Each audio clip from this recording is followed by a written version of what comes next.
what we recommend, actually before you write the resume, is that either on paper or just in your mind, that you first take a moment to really think about what you've accomplished.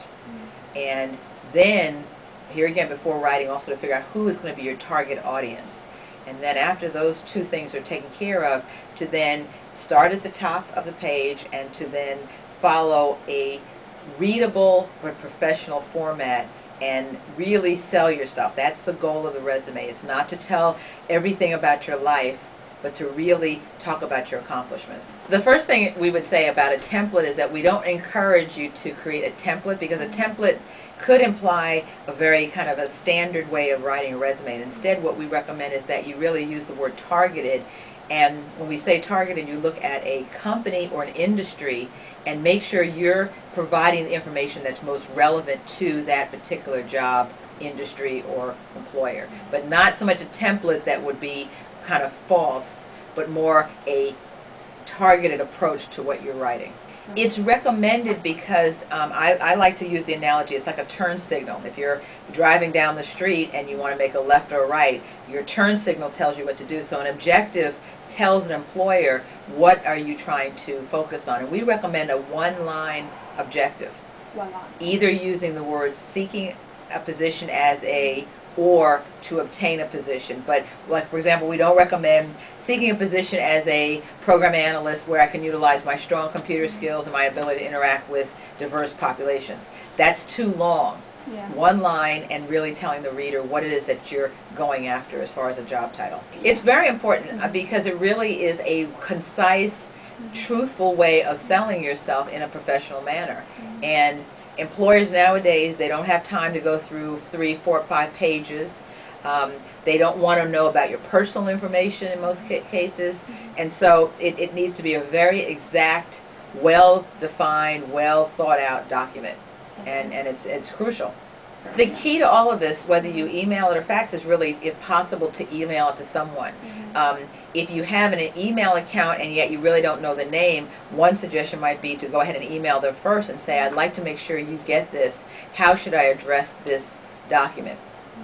And then we also recommend a resume and a cover letter, so then you have the ability to say, Dear so-and-so, rather than Dear mab@yahoo.edu and nobody, or whatever it is, and nobody knows what that is. So it's doing the research, because it's not volume that you're trying to focus on. It's exactness and getting it to the person who can really hire you. A resume, we still use the guidelines for every 10 years of experience, 1 page.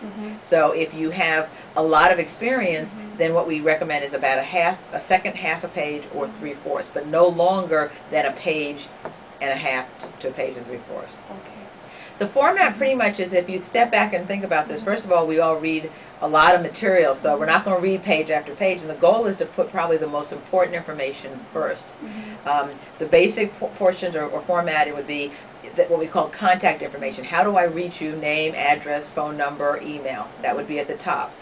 There's a lot of fancy ways to do that, but it should be easy to read. If you choose to, after that, you should have an objective. After that, it's something optional, but you can have a summary. Some people do, some people don't.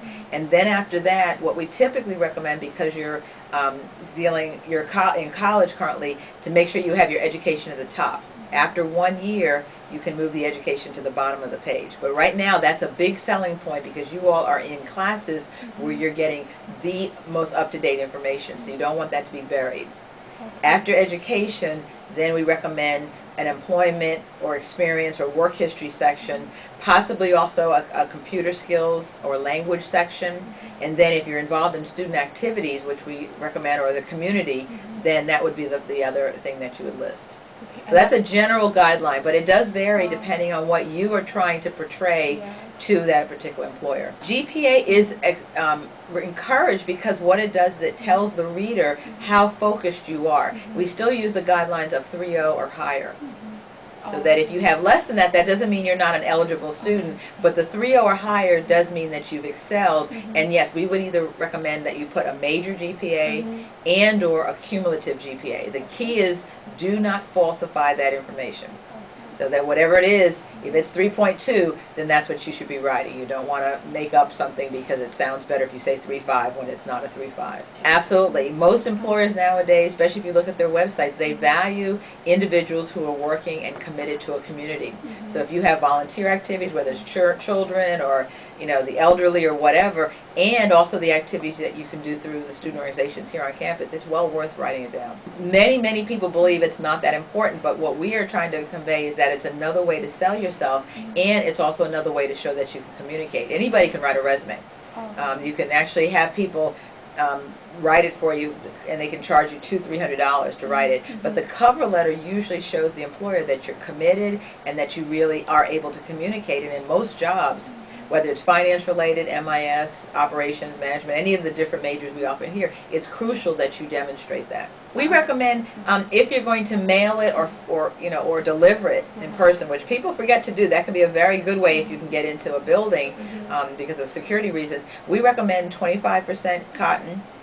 25 pounds, and it's usually it comes out to be a cotton bound. So it's not like regular computer paper, but it's a little bit heavier, and then we recommend white or cream.